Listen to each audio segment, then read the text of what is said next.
Our guest commentators, William Buckley and Gore Vidal, are with us in Chicago after their successful debut as convention commentators in Miami Beach. William Buckley, conservative commentator, columnist, and editor of the National Review, on the defensive in Miami, may now take the offensive, but I beg to put the first question to Gore Vidal, author, playwright, increasingly also a commentator. Mr. Vidal, do you feel more comfortable philosophically here than you did in Miami?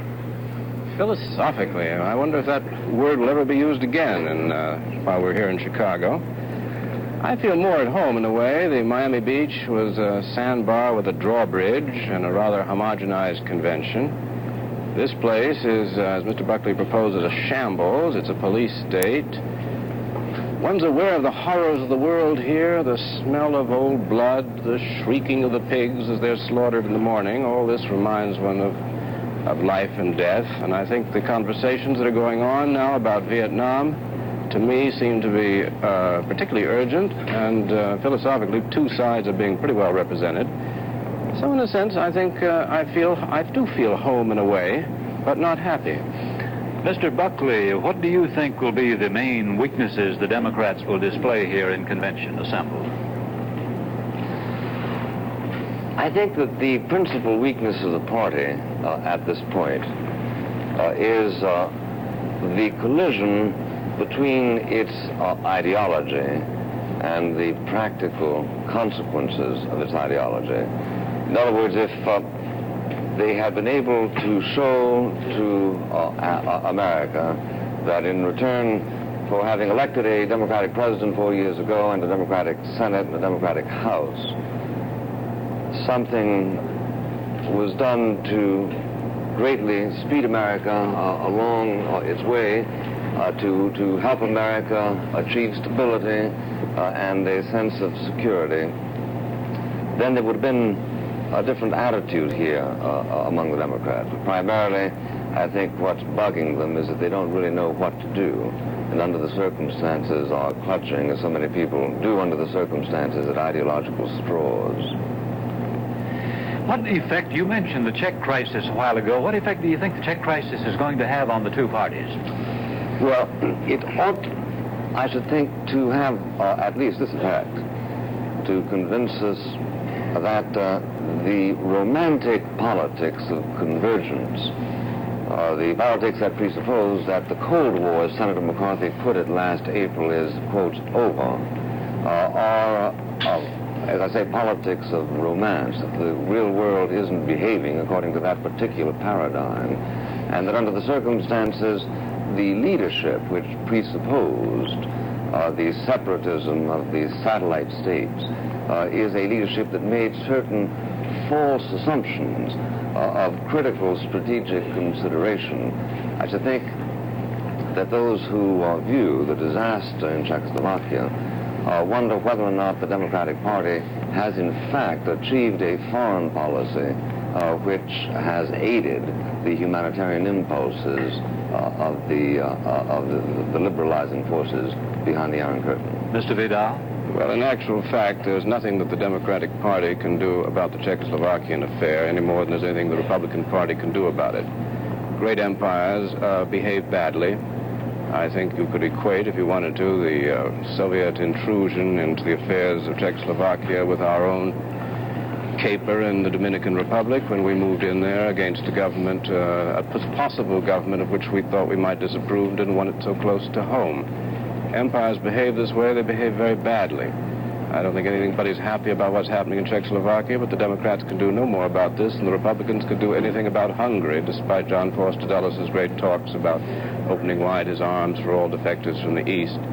The one good aspect of the Czechoslovakian thing has been, in the last 5 days, the defection of the French and the Communist parties from Moscow, and I suspect this, in the long run, is a good deal more important than the sad affairs of one country. It seems to me that the attempt to equate what we did in the Dominican Republic and what the Soviet Union has just finished doing to Czechoslovakia is at least depraved. It takes not into consideration at all the entire history of America's intervention in foreign countries during the past 20, 25 years. We have occupied mostly on liberating missions, 18 to 20 countries, each one of which we have subsequently withdrawn from. In many cases, we have withdrawn from countries that have asked us to annex them. On the contrary, the Soviet Union has never tolerated an election in Czechoslovakia, which we instantly set up in the Dominican Republic. But let's never mind the uneasy and self-serving attempt to excuse ourselves by pointing out to the Dominican Republic. The fact is that the Democratic Party in 1964 issued a campaign platform, a phrase in which committed the Democratic Party to, quote, encourage by all peaceful means the growing independence of the captive peoples living under communism, and citing Czechoslovakia exactly. What have we in fact done to encourage them? Another platform plank said we pledge unflagging devotion to our commitments to freedom from Berlin to South Vietnam. Well, it certainly isn't unflagging, is it? And finally, they say that they wanted to do everything to, quote, speed the restoration of freedom and responsibility in Cuba. Now, if in fact America can't devise a foreign policy that seeks to affect those goals, why do they bother to create the rhetoric, and why don't people like Mr. Vidal criticize it at the time? I think that's an awfully good question. Why do we continually in both parties maintain an impossible rhetoric which we cannot live up to? We have not the means, we have not the power, we have not the will to free Eastern Europe from the Soviet, any more than the Soviet, hopefully, has the will to free certain of our client states from us. So I think it's the rhetoric. I'm happy to see you're doing your homework, Bill, that you quote from the platform of the Democrats. If I have lost my John Foster Dulles file, but it has absolutely reflection of all the things that Dulles was saying since 1954 about containment, and all of that is, I think, I quite agree, is totally irrelevant rhetoric, and I wish we'd stop it. Well, it was a Democratic president, and I think we should give Democratic presidents their due on those occasions when they earn it, that faced his fist in the direction of the communist world after the crisis in Cuba and said, if necessary, we'll go it alone. But this country is not going to give way to international blackmail, and it is precisely the willingness of Republicans and Democrats to be both idealistic and responsible that has contributed to what security is now enjoyed by such nations of the world as claim any country. Then may I take it, would you indeed like us to go to war over Czechoslovakia? The point is that there wouldn't have been a Czechoslovakian crisis if I had been consulted 25 years ago, Mr. Bell. The whole purpose. But we're consulting you now, the whole purpose of statesmanship is to abort crisis. You specialize in looking crises in the face and saying irrelevant things about how impossible it is to do anything about them. The Republicans specialize in avoiding crises. Oh, they do indeed. Yeah. Often by avoiding winning. Have you noticed that we haven't had any major wars when the Republicans are in? Well, but or have you not done your homework? If I may say so, no thanks to you, because you, after all, favor the invasion of Cuba, which I understand is still a basic Republican line. Well, the invasion of Cuba, which was undertaken by a Democratic administration, was unfortunately, like the defense of Vietnam, something that was done halfway, i.e. it was unsuccessful. I don't believe in Bayes' pigs. Oh, you don't? Well, because they're failures. I must say, right. I don't see any reason why you're not a Democrat, because there are many Democrats who enormously agree with you. There's a marvelous quotation of Hubert Humphrey in Saigon, 31st of October, 1967. This is our great adventure, and a wonderful one it is.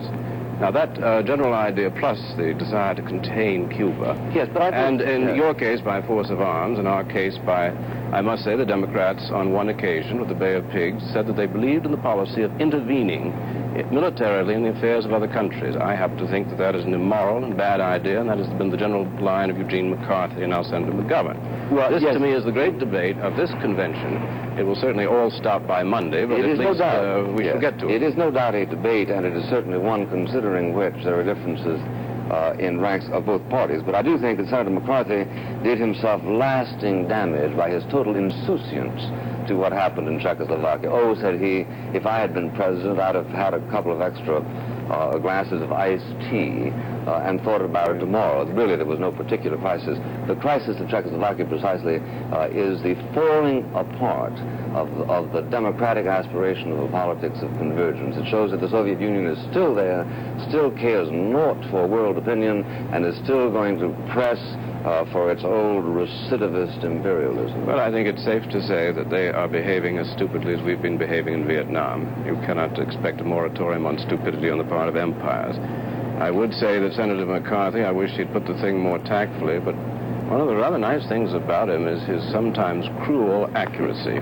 Since the president was not about to launch an invasion or an attack upon the Soviet, he said, why go to all this melodrama, when indeed we were not going to do anything? The reason you like the melodrama? The reason why, Mr. Vidal, is because there is among decent men a tradition that dates back to the Declaration of Independence, in which the people who founded this country say that we have a concern for the decent opinion of mankind, and the decent opinion of mankind should have been mobilized 5 minutes after the Czechoslovakian thing to use whatever means were at our disposal to create pressure on the Soviet Union. Now, if you think that if you think that we are not in a position to damage the Soviet Union, you know less about international politics than even I supposed. Then even you know. The boy fact is that the Soviet Union, for instance, is constantly running out of things like wheat.